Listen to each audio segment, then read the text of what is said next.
అతను ఏమై ఉన్నాడో ఎవరు అనేది క్రైస్తవుడు తెలుసుకోవడం లేదు. ఎవరు క్రైస్తవుడు ఎవరు? ద్వితీయోపదేశకాండము 7వ అధ్యాయం 6వ వచనంలో ఉంటుంది, నీవు నీ దేవుడైన యెహోవాకు ప్రతిష్ఠిత జనము. నీ దేవుడైన యెహోవా భూమి మీదనున్న సమస్త జనుల కంటే నిన్ను ఎక్కువగా ప్రేమించాడు, నిన్ను ఎక్కువగా అంచనా వేసుకున్నాడు, నిన్ను తనకు స్వకీయ జనంగా ఏర్పరచుకున్నాడు. ఈ మాట మాత్రం ప్రతి క్రైస్తవుడు దేవుని బిడ్డ మర్చిపోతున్నాడండి. ప్రతిష్ఠిత జనము అని మర్చిపోతున్నాడు.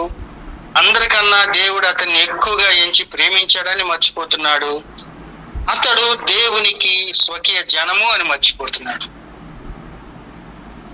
రెండు కారణాలు ఎందుకు ఈ వాక్యాన్ని దేవుడు పిలుచుకున్నాడు దేవుని జనం అని మర్చిపోవటానికి గల కారణం ఏంటంటే, మొట్టమొదటి దేవుడు అంటే ప్రేమ లేదండి.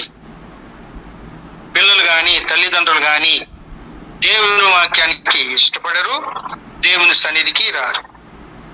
దేవుని వాక్యానికి ఇష్టపడరు, దేవుని సన్నిధికి రారు. దేవుని వాక్యం వింటే ఏమవుతుంది, ఇవి నీ హృదయంలో ఉంటే నీకేం జరుగుతుంది అనేది నిత్యం మర్చిపోతూ ఉంటారు. చూడండి, కీర్తనల గ్రంథం 37వ అధ్యాయంలో ప్రభు ఎంత చక్కటి మాట ఇచ్చినాడు. కీర్తనల గ్రంథం 37వ అధ్యాయంలో ఒక చక్కటి మాట ఉంటుంది. ఎందుకు మనిషి ఎంత దిగజారిపోతున్నాడంటే, 37వ అధ్యాయము కీర్తనల గ్రంథం 31వ వచనం, వారి దేవుని ధర్మశాస్త్రము వారి హృదయములో ఉన్నది కనుక వారి అడుగులు జారవు. దేవుని యొక్క మాటలు నీ హృదయములో ఉంటే నా అడుగులు జారవండి. ఎందుకు పిల్లలలో మనకి విజయం లేదు, ఉద్యోగాల్లో విజయం లేదు, ఆర్థిక విషయాల్లో మనకు విజయాలు లేవు, ఆరోగ్యం విషయంలో విజయం లేదు, అన్ని రాబడి విషయంలో గాని, సమాధానం, కుటుంబ సమాధానం, సంఘ సమాధానం విషయంలో గాని ఎందుకు విజయం లేదంటే, ధర్మశాస్త్రం అంటే ఏం లేదు, మనం దానికి పరిశుద్ధ గ్రంథం అని పేరు పెట్టుకున్నాం. ధర్మశాస్త్రం అని దేవుడు అన్నాడు, దానికి మనము తెలుగులో పరిశుద్ధ గ్రంథం అని పెట్టుకున్నాం. ఈ పరిశుద్ధ గ్రంథము హృదయములో ఉన్న ఎడల నీ అడుగులు జారవు. అందుకే దేవుడు అంటాడు, ఈ నా మాటలు నిత్యము నీ హృదయంలో ఉండవలేను. చాలా మంది అనుకుంటారు, ఈ మాటలు ఎక్కడ దొరుకుతాయి, ఎక్కడున్నాయి. చాలా మంది అనుకునేటువంటి నీకు చాలా సమీపంగా ఉన్నాయి అని అంటాడు దేవుడు. నీకు చాలా సమీపంగా. ద్వితీయోపదేశకాండం 30వ అధ్యాయము 11వ వచనం నుంచి చదివితే 2-3 వచనాలు ఈ దేవుని మాటలు ఎక్కడ దొరుకుతాయి అని నువ్వు ఎటు పోనక్కర్లేదు, అవి నీ మనసులోనే ఉన్నాయి, నీ కన్నులు ఎదుటే ఉన్నాయి అంటాడు. మరి ఎక్కడ దొరుకుతాయి? రైటే, ఇవి సంఘంలో దొరుకుతాయండి, సంఘంలో దొరుకుతాయి. చూడండి, ద్వితీయోపదేశకాండం 31వ అధ్యాయంలో ఉంటది. ఇది 11వ వచనం నుండి, నీ దేవుడైన యెహోవా ఏర్పరచుకున్న స్థలమునందు, అక్కడ స్థలము తీసేసి సంఘం అని పెట్టండి, ఎందుకంటే అది సంఘం, మందిరానికి వస్తుంది సంఘం అంతా. ఏర్పరచుకున్న సంఘమందు ఇశ్రాయేలీయులందరూ ఆయన యొక్క సన్నిధిని కనబడి పర్ణశాల పండుగను ఆచరించినప్పుడు ఇశ్రాయేలీయులందరి ఎదుట ఈ యొక్క పరిశుద్ధ గ్రంథాన్ని ప్రకటించి వారికి వినిపించాలి. సంఘంలో ఇవి బోధించబడతాయి, వినిపించబడతాయి. మీ దేవుడైన యెహోవాకు భయపడి ఈ ధర్మశాస్త్ర వాక్యములన్నిటినీ అనుసరించి నడుచుకొనున్నట్లు పురుషులనేమి, స్త్రీలనేమి, పిల్లలనేమి, నీ చుట్టుప్రక్కల ఉన్నటువంటి పరదేశులు కూడా వాటిని విని నేర్చుకోవటానికి అందరిని పోగు చేయాలి. అలాగు చేసి నువ్వు నేర్పించినట్లయితే 13వ వచనంలో ఉంటుంది, నా గురించి అంటే పరిశుద్ధ గ్రంథాల గురించి ఎరుగని వారి సంతతి వారు దాన్ని వింటారు, విని మీ దేవుడని యెహోవాకు భయపడుట నేర్చుకొందురు. చూసినారా ఎక్కడ దొరుకుతాయి?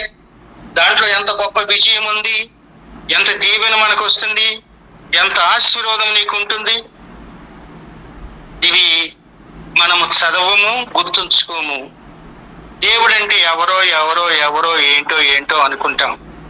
ఆయన సజీవుడు, జీవాధిపతి. ఆయన మనకి సమీపంగా ఉంటాడు.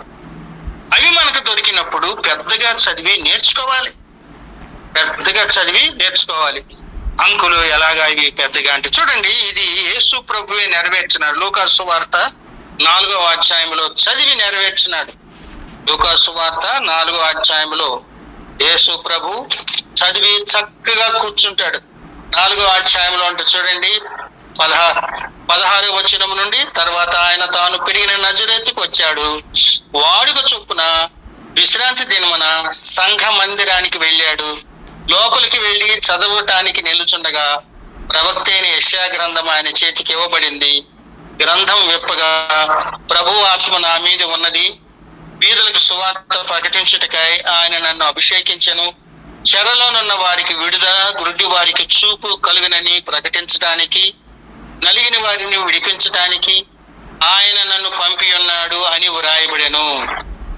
అది 21వ వచనములో యేసు ప్రభు అంటాడు, నేడు మీ యొక్క వినికిడిలో ఈ లేఖనము నెరవేరినది. చూడండి, కుటుంబ ప్రార్థనలో కూడా పెద్దగా చదువుకోవాలి వాక్యం. పిల్లలు వినాలి, పెద్దవాళ్ళు వినాలి, ఒకళ్ళు చదివితే అందరూ వినాలి, విని నేర్చుకోవాలి. ఇది దేవుని యొక్క ఆజ్ఞ. అప్పుడు ఇవి నీ హృదయాల్లో భద్రం చేయబడతాయి. కాబట్టి ఈ మాటలు నీ హృదయములో ఉండవలేను. ద్వితీయోపదేశకాండము 11వ అధ్యాయము 18వ వచనములో ఏముంటుంది? 18 ఎందుకు మీ హృదయములో ఉండాలి? కాబట్టి మీరు ఈ నా మాటలు మీ హృదయములో, మీ మనస్సులో ఉంచుకొని వాటిని మీ చేతుల మీద సూచనలుగా కట్టుకోవాలి. ఎందుకంటే పైన అన్ని వ్రాయబడ్డాయి, పైన ఇవన్నీ వ్రాయబడ్డాయి. ఎందుకు ఇవి మనము చదువుకోవాలి? ఇవి మనకి జీవం అండి, జీవం. ఇవి మనకి జీవాన్ని ఇస్తాయి. చూడండి, మనకి జీవము 32వ అధ్యాయం ద్వితీయోపదేశకాండము 32వ అధ్యాయము 46, 47లో ఉంటది. మీతో సాక్ష్యముగా నేడు నేను పలికిన మాటలన్నిటినీ మీ మనస్సులో పెట్టుకుని మీ సంతతి వారు ఈ ధర్మశాస్త్ర వాక్యములన్నిటినీ అనుసరించి నడుచుకోవాలి అని వారికి ఆజ్ఞాపించాలి. ఇది మీకు నిరర్థకమైన మాట కాదు, ఇది మీకును జీవము. ఇది మీకు జీవము, దీర్ఘాయుష్నిస్తుంది. ఈ మాటల వలన నీవు బ్రతుకుతావండి. నీ ప్రాణానికి మూలం ఇవి, నీ ప్రాణానికి మూలం. వీటి వలన నీవు బ్రతుకుతావు. చూడండి, 8వ అధ్యాయం 3వ వచనంలో ఉంటుంది. ద్వితీయోపదేశకాండము, ఆహారము వలనే గాక యెహోవా సెలవిచ్చిన ప్రతి మాట వలన నరులు బ్రతుకుదురని నీకు తెలియజేయుటకు, యెహోవా మాట వలన, యెహోవా అంటే ఉన్నవాడు, దేవుడు, దేవుని మాట వలన నరులు జీవిస్తారండి. ఆహారం వలన కాదు. ఆయన మాట లేకపోతే భూమి మీద ఏముండదు, అంత మాడి మసైపోతుంది. కనుక ప్రియులారా, దేవుని మాటలు మన హృదయంలో ఉంటే అవి మనకి జీవము. వాటి వలన మనం బ్రతుకుతాము. అవి మన ప్రాణానికి మూలం. మనము ఎక్కువ కాలం దీర్ఘాయుష్మంతులమవుతాం, జీవించి ఉంటాం. కనుక నిత్యము దేవుని మాటలు చదివి దేవుని ఆజ్ఞలను మన హృదయంలో భద్రపరచుకోవాలి. ఇవి మన హృదయంలో ఉంటే కలిగే కొన్ని విజయాలు మనం చూద్దాం. అంకులు మరి అన్ని చెప్పారు, కొన్ని ఏదైనా మీరు చెప్పండి అంటే, నేను చదివి, నేను తెలుసుకొని నేను వాటిని వ్రాశాను. ఏంటంటే, ఇశ్రాయేలీలు దేవుడు ఏం చెప్పాడంటే, మీరు వెంటనే ఈ ఐగుప్తును విడిచి బయలుదేరి వెళ్ళిపోండి అంటాడు. పస్కా పండుగ అయిపోయిన ఆ రాత్రి తెల్లవారుజామున బయలుదేరతారు. ఇశ్రాయేలీలు ఐగుప్తు నుండి సీనాయి కొండ దగ్గరికి, అంటే సీను అరణ్యంలోకి 24 గంటల్లో వచ్చేస్తారు. అంటే ఎర్ర సముద్రం కూడా దాటి కొండ దగ్గరికి వస్తారండి. వారి యొక్క ప్రయాణం, చిన్న పిల్లలు, దూడలు, జంతువులు, పండ్లు, సమస్తం. అంటే అర్థం ఏంటి? ఈ దినాన నీవు దేవుని యొక్క మాట వింటి నీ హృదయంలో ఉంచుకుంటే అంటే అర్థం ఏంటి? అలసట, తొందర లేని యొక్క జీవిత యాత్ర నీకు దొరుకుతుంది. దేవుని మాటలు నీ హృదయంలో గనక ఉంచుకుంటే అలసట, తొందర లేనటువంటి జీవితం నీకు దొరుకుతుంది. ఒకటి. రెండోది, ఇశ్రాయేలీయులు 40 సంవత్సరాల అరణ్యంలో పోషించబడ్డారు. అనేకమైనటువంటి పండ్లు తిన్నారు. అడవిలోనే దేవుడిచ్చే వారికి పండ్లు, ఆహారం తిన్నారు. దున్నలేదు, పండించలేదు, వండుకోలేదు, ఏం చేయలేదు. చక్కగా ఆకాశం నుండి కురుస్తుంది, రొట్టెలు కాల్చుకొని తిన్నారు. అంతే. అన్ని సమస్తం కూరగాయలు కూడా అక్కడే దొరికిపోయి. అంటే అర్థం ఏంటి? దేవుని మాటలు నీ హృదయంలో భద్రపరుచుకుని లోబడిస్తే కరువు అనేది లేకుండా నీవు పోషించబడతావు నీ జీవిత కాలంలో. ఒకటి, అలసట, తొందర లేనటువంటి జీవిత యాత్ర. రెండు, కరువు అనేది నీ కుటుంబానికి రాదు, నీ బిడ్డల మీదకి రాదు. అంతేకాదు, ఇశ్రాయేలీయులకి ప్రపంచమంతటికి ఆధారమైన ధర్మశాస్త్రాన్ని దేవుడిచ్చాడు. అంటే అర్థం ఏంటి? వారు దేవునికి మాటకు లోబడ్డారు గనక. అంటే మనము దేవుని వాక్యాన్ని మన హృదయంలో ఉంచుకుంటే మనలో ఉన్న వాక్యము, విశ్వాసము మన బిడ్డల వరకు దేవుడు ఉంచుతాడు. కనీసం ఎట్లేదన్నా కానీ నమ్మకంగా ఉంటే 7 తరాలు ఉంచుతాడండి. 4వది, ఇశ్రాయేలీయులు దేవుని ప్రేమించారు కనుకనే గొప్ప విజయాలు చూశారు. దేవుని ప్రేమించారు అంటే అర్థం ఏంటి అంటే దేవుని యొక్క ధర్మశాస్త్రం, పరిశుద్ధ గ్రంథం వారి జీవితంతో పెనవేసుకుపోయింది. అంతే. దేవుడిచ్చిన ధర్మశాస్త్రంలో ఇలా ఉంది కదా, పెనవేసుకుపోయింది. అలాగే నీవు నేను కూడా దేవుణ్ణి ప్రేమించి ఈ మాటలు మన హృదయంలో ఉంచుకుంటే మనం గొప్ప విజయాలు చూస్తామండి. గొప్ప విజయాలు చూస్తాం. ఒకటి, దేవుని మాటలు నీ హృదయంలో ఉంచుకుంటే అలసట, తొందర లేని యొక్క జీవిత యాత్ర నీకు దొరుకుతుంది. 2, కరువు అనేది లేకుండా నీవు పోషించబడతావు. 3, నీలో ఉన్నటువంటి వాక్యము, విశ్వాసము నీ బిడ్డల వరకు దేవుడు ఉంచుతాడు. 4వది, మనము దేవుణ్ణి ప్రేమించి ఆయన మాటలు హృదయంలో ఉంచుకుంటే మన జీవిత యాత్రలో మన విజయాలే చూస్తాం గానీ మనం నష్టపోవండి. ఇది మనం గ్రహించుకోవాలి దేవుని బిడ్డలారా. అందుకని దేవుడు ఏమంటాడంటే, నేడు నేను నీకు ఆజ్ఞాపించు ఈ మాటలు నీ హృదయంలో ఉండవలెను. ప్రియమైన వచ్చిన వారులారా, అందుకే ఇశ్రాయేలీయులు వారి బిడ్డలకు 13 సంవత్సరాలు వచ్చేసరికి పరిశుద్ధ గ్రంథాన్ని, ధర్మశాస్త్రాన్ని వారికి నేర్పిస్తారు. ముఖ్యంగా ఈ 6వ అధ్యాయాన్ని 25 వచనాల్ని కంఠస్థం చేయిస్తారు. ఎందుకంటే ఇందులో చాలా విలువైనటువంటి మాటలు ఉన్నాయి, దేవుని మాటలు. అందుకని ద్వితీయోపదేశ కాండం 6వ అధ్యాయం వాళ్ళకి చాలా ప్రధానం. అది కంఠస్థం చేపిస్తారు. మన బిడ్డలకి దేవుని వాక్యం మనం ఏమైనా నేర్పిస్తున్నామా? కూర్చోబెట్టుకొని ప్రార్థన నేర్పిస్తున్నామా? పరిశుద్ధ గ్రంథాన్ని చదువుతున్నామా? కుటుంబ ప్రార్థనకు కూర్చోబెట్టి దేవుని స్తుతిస్తున్నామా? ఉదయము, సాయంకాలము. ప్రియమైనటువంటి వారులారా, నా జీవితంలో ఇది జరిగింది. నేను మారు మనసు పొంది దేవుని తెలుసుకుని దేవుని యొద్దకు వచ్చాక నేను, నా బిడ్డలు, మేమందరం కలిసి, నా భార్య, మేము ఎవ్వరం కూడా భోజనము చేయకుండా కుటుంబ ప్రార్థన చేసేవాళ్ళం. పడుకునే ముందు కుటుంబ ప్రార్థన అయిపోయిన తర్వాతనే భోజనం. పాట లేకపోతే 2 పాటలు పాడుకొని పెద్దగా వాక్యం చదువుకొని ఇంట్లో మేము 5గురు కూడా అందరూ ప్రార్థన చేయాల్సిందే. చిన్న ఒక్కొక్క మాట 2 మాటలతో అందరం ప్రార్థన చేసిన తర్వాత ప్రార్థన ముగించేది. అప్పుడు భోంచేసి కాసేపు అటు ఇటు తిరిగి మేము పడుకోవడానికి వెళ్ళేవాడు. అలాగే ఉదయాన్నే లెగవగానే బ్రష్ చేసుకొని కొంచెం మొహం కొడుకొని వచ్చి కూర్చొని కుటుంబ ప్రార్థన ఉదయం కూడా జరిగేది. నా బిడ్డలకి మ్యారేజ్ అయ్యి వారి గృహాలకి వెళ్ళేంత వరకు ఇది మా ఇంట్లో కంటిన్యూగా జరిగింది. కనుకనే నా బిడ్డలను దేవుడు స్థిరపరిచాడు. గొప్ప విజయాలు మనం చూస్తామండి. అలసట, తొందర ఉండదు, కరువు ఉండదు. నీ విశ్వాసం నీ బిడ్డలకు వస్తుంది. దేవుని ప్రేమించి మాటలు మనం హృదయంలో దాచిపెట్టుకుంటే మన జీవితంలో విజయాలు చూస్తాం. అందుకని ఇశ్రాయేలీయులు పిల్లలకి 13 సంవత్సరాలు వచ్చేసరికి వారికి పరిశుద్ధ గ్రంథం నేర్పిస్తారు. తర్వాత ఈ 6వ అధ్యాయము కంఠస్థం నేర్పిస్తారు. ఇందులో దేవుని మాటల్లో ఏముంది? దేవుని మాటలు మనం నేర్చుకోవటానికి ఏముందంటే, ఈ ఆయన కుమారుడైన యేసు క్రీస్తు ద్వారా ఆయన మన మనకి జీవం ఇస్తాడు. చూడండి యోహాను సువార్త. ఇప్పుడు క్రొత్త నిబంధనలోకి వెళ్దాం. టకటక మనం 2 మాటలు. క్రొత్త నిబంధన గ్రంథం 5వ అధ్యాయము 39వ వచనం. 39వ వచనములో ఉంటుంది. ఏముంటుందండి? లేఖనముల యందు మీకు నిత్య జీవము కలదని తలంచుచు వాటిని పరిశోధించుచున్నారు, అవే నన్ను గూర్చి సాక్ష్యం ఇచ్చుచున్నాయి. లేఖనాల్లో ఏముందండి? నిత్య జీవం. లేఖనాలు అంటే ఏంటి? మీకు చాలా మందికి తెలియదు.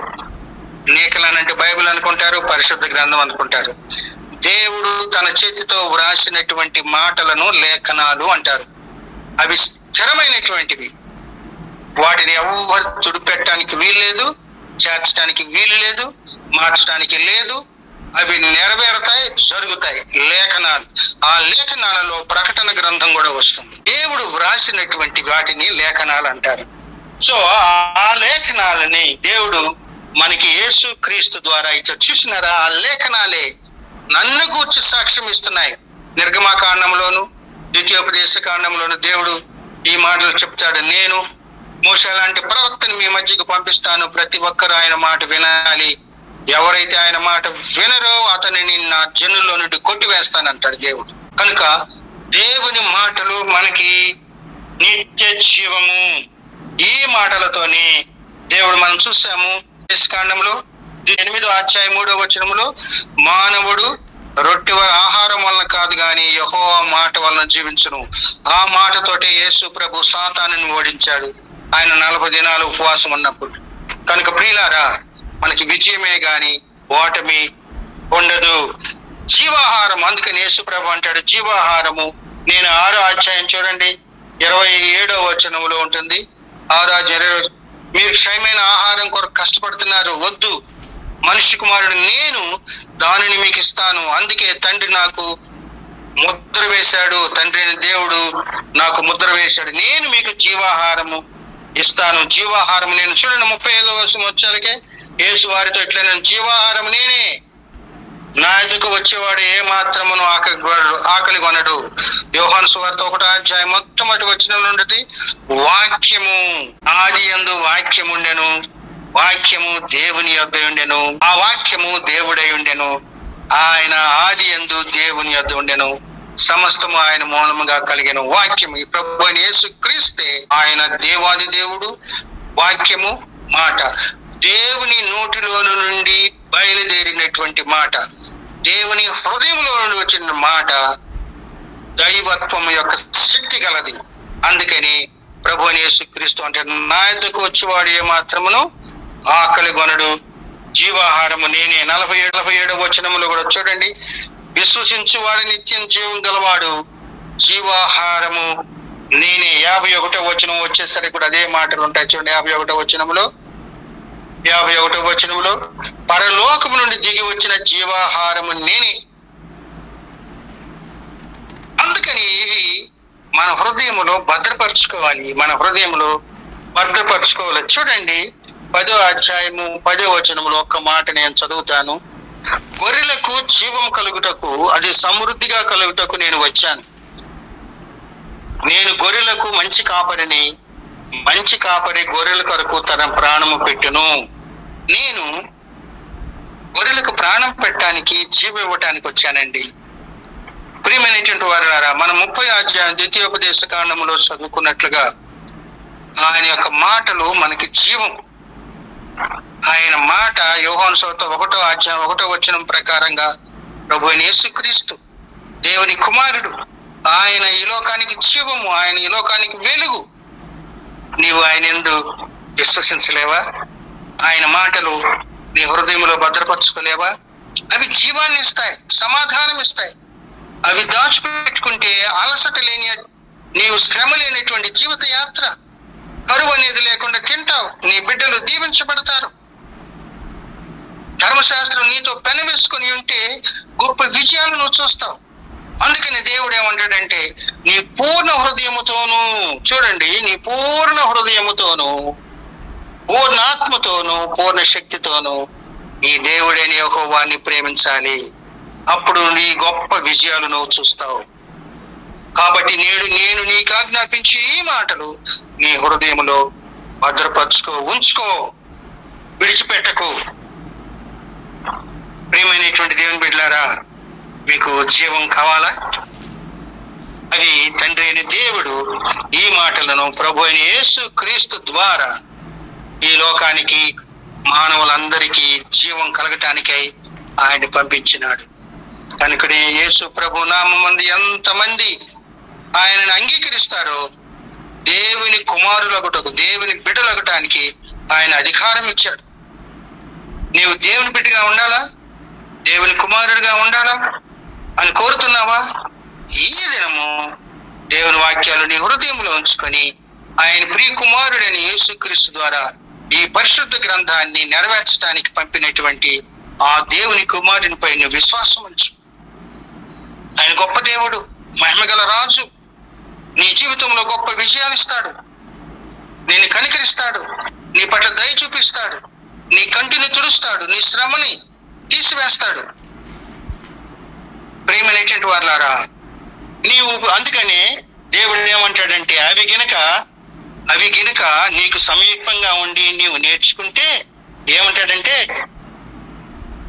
దేవుడు చూడండి, నీవు కట్టని గొప్పవగు మంచి పురములను, నీవు నింపని మంచి ద్రవ్యముల చేత నింపబడిన ఇండ్లను, నీవు త్రవ్వకపోయినా గాని త్రవ్వబడినటువంటి బావులను, నీవు నాటని ద్రాక్ష తోటలు, ఒలివ తోటలు నీకిచ్చిన తర్వాత నీవు తృప్తి పొందుతావు. అప్పుడు నీ దేవుణ్ణి మర్చిపోవద్దు.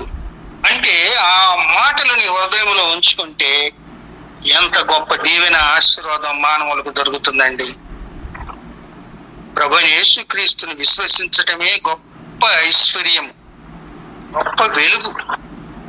కనుక ప్రియమైన దేవుని బిడ్డలారా, మీరు ఈ వాక్యాలు విని మీ పూర్ణ హృదయంతోనూ, పూర్ణాత్మతోనూ, శక్తితోనూ దేవుని ప్రేమించి దేవుడిచ్చినటువంటి పరిశుద్ధ గ్రంథాన్ని నిత్యం ధ్యానించి, పెద్దగా ధ్యానించి నేర్చుకుని ఆ హృదయంలో భద్రపరుచుకుంటే గొప్ప ఆశీర్వాదము. ఆయన కుమారుడైన యేసు క్రీస్తు ద్వారా మనము ఆయన రాజ్యానికి వారసులముగా చేసుకోబడి ఈ భూమి మీద దీవించబడి పరలోకాన్ని మనము సంపాదించుకుంటాం. పరలోకములో ఆనందంతో, సంతోషంతో ఉంటాం. ప్రార్థన చేసుకుందామండి. చక్కటి మాటలు ప్రభు ఈ దినాన్ని మనకి ఇచ్చారు. నీ పూర్ణ హృదయంతోనూ, పూర్ణ ఆత్మతోనూ, పూర్ణ శక్తితోనూ నీ దేవుడిని యెహోవాను ప్రేమించవలను. నేడు నేను నీకు ఆజ్ఞాపించి ఈ మాటలు నీ హృదయంలో ఉంచుకోవాలి. ఎందుకంటే అవి నీకు జీవం. మీ ప్రాణానికి మూలాధారం. అవి నీకు సమాధానం, అవి నీకు నెమ్మదినిస్తాయి. నీవు తృప్తిపరచబడతావు, బలపరచబడతావు, శక్తిమంతుడు అవుతావు. నీకు ఎన్నో విజయాలు దేవుడిస్తాడు. ఈ మాటలు మీ హృదయంలో ఉంచుకొని దేవునికి సన్నిహితులై ఆయన స్నేహితులుగా, కుమారులుగా దేవుని వాక్యముతో, దేవుని సన్నిధితో మీరందరూ నడవాలని ఆశిస్తూ ఈ సమయాన్ని ముగిస్తున్నాను. చిన్న ప్రార్థన చేసుకుందాం. ప్రియమైనటువంటి దేవుని బిడ్డలారా, మన దేవుడు చాలా గొప్పవాడండి. నిన్ను ఎప్పుడు విడిచిపెట్టడు. నువ్వు దుఃఖములో, దుఃఖ సాగరములో మునిగిపోయినప్పుడు, నీ యొక్క జీవిత యాత్రలో సముద్రము మధ్య విడవబడినటువంటి వాడిగా, ఈత లేనటువంటి వాడు సముద్రం మధ్యంలో విసిరివేయబడితే ఏం చేస్తాడండి? ఏ సహాయంలో అయితే చనిపోతాడు. అలాంటి పరిస్థితుల్లో కూడా దేవుడు నిన్ను విడిచిపెట్టడు. ప్రభు నిన్ను కాచి కాపాడుతాడు. అందుకని నన్ను కాచి కాపాడటానికి, మనల్ని రక్షించటానికి, ఈ లోకము యొక్క బంధకములను విడిపించటానికి ఆయన కుమారుడైన యేసుక్రీస్తుని మన పాపములను బలియాగముగా శిలువ మీద అర్పించాడు. విశ్వసించు, జీవాన్ని పొందు. ప్రార్థన చేసుకుందాం. ప్రేమగల ప్రభు, పరిశుద్ధుడైన తండ్రి, ఈ దినపు ఈ వాక్యాన్ని మీరు దీవించండి. మీరు మాతో మాట్లాడిన విధానాన్ని బట్టి నీకు స్తుతులు ప్రభు. వింటున్నటువంటి ప్రియ బిడ్డలందరిపై నీ యొక్క దివ్య వాక్యాన్ని, దేవా, నీ యొక్క దివ్య ఆత్మను, నీ సన్నిధిని కుమ్మరించి వారి కుటుంబములను, బిడ్డలను, దేవా, వారి జీవనోపాధిని మీరు దీవించి ఆశీర్వదించి ఈ నీ మాటలు వారి హృదయాల్లోనూ, నా హృదయాల్లో నిత్యము భద్రపరుచుకున్నట్లు నీ దయ మా పట్ల ఉంచమని రక్షకుడిని యేసయ్య వారి పరిశుద్ధ నామమున ప్రార్థించి వేడుకొనుచున్నాము తండ్రి.